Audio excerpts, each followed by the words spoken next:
জয় মা। গুরুশক্তি চ্যানেলের পক্ষ থেকে আপনাদেরকে স্বাগতম। তো আজ যে আমি ভিডিওটি দিতে চলেছি, এই ভিডিওটি হচ্ছে একশিরা, যাদের একশিরা আছে তো তাদের জন্য এই ভিডিওটি। তো আজ যে বিদ্যাটি আমি দিতে চলেছি, এই বিদ্যাটি আপনারা একবার প্রয়োগ করে দেখুন, দেখলেই বুঝতে পারবেন। তো আপনারা কি করবেন, ফার্স্ট দেখবেন একটা শিমুল গাছ, যে শিমুল গাছে কাঁটা আছে এবং পুরনো শিমুল গাছ দেখবেন, অনেক দিনের পুরানো, 4-5 বছর 6 বছর হয়ে গেছে বা তারও বেশি হলেও কোনো সমস্যা নেই। যত পুরানো হবে তত আপনার ভালো হবে। তো পুরানো শিমুল গাছের কাঁটা নেবেন, পূর্ব দিকে মুখ করে কাঁটাটা কেটে নেবেন নিঃশ্বাস বন্ধ করে। আর এবার কাঁটা নেওয়া হয়ে গেল, নেওয়ার পরে আপনি শিকড় একটু নেবেন, 1 ইঞ্চি মতো শিকড় নেবেন শিমুল গাছেরই। নেওয়ার পর আপনি ওখান থেকে বাড়ি চলে আসবেন। আসার পর ওটাকে কি করবেন,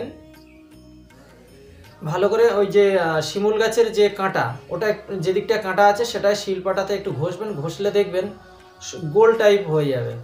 মানে একটু ঘষে নিলে কি হবে, কাঁটাটা আর থাকবে না, কাঁটাটা ভেঙে যাবে। তো ভাঙার পর আপনারা কি করবেন, ছিদ্র করবেন। ছিদ্র করে একটা সুতো, সাদা সুতো দিয়ে আপনি বেঁধে দেবেন।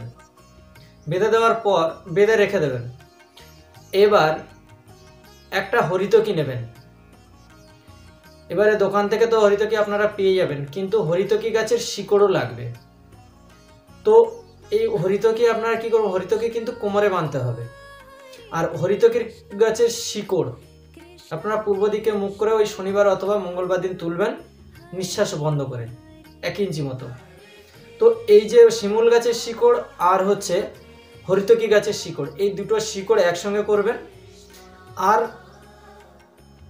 যে শিমুল গাছের যে কাঁটা, এই তিনটে ফার্স্টে শিকড়টা বেঁধে নেবেন, নেওয়ার পরে সুতো দিয়ে বেঁধে নেবেন। নেওয়ার পরে শিমুল গাছের কাঁটাটা বাঁধবেন। বাঁধার পর যে দিকটায় বড় হয়েছে, যাদের একশিরা আছে তো একটা বড় থাকে একটা ছোট থাকে, তো যে দিকটায় বড় হয়েছে সেটা কোমরে যে ঘুমসি থাকে সেই ঘুমসি থেকে আপনি ঝুলিয়ে বেঁধে দেবেন সেই দিকে।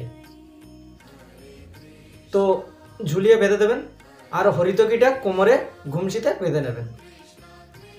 7 থেকে 11 দিন দেখবেন, 7 থেকে 11 দিনের মধ্যে আপনার অনেকটা নর্মাল চলে আসবে। আর যদি আপনি 21 দিন রাখতে পারেন তাহলে পুরোপুরিভাবে আপনার ঠিক হয়ে যাবে। ভিডিওটি আপনারা কেটে কেটে কেউ দেখবেন না, তাহলে কেউ বুঝতেই পারবেন না।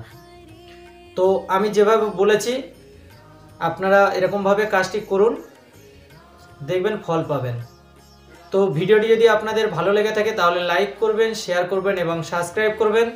তো ভালো থাকবেন, সুস্থ থাকবেন। জয় মা।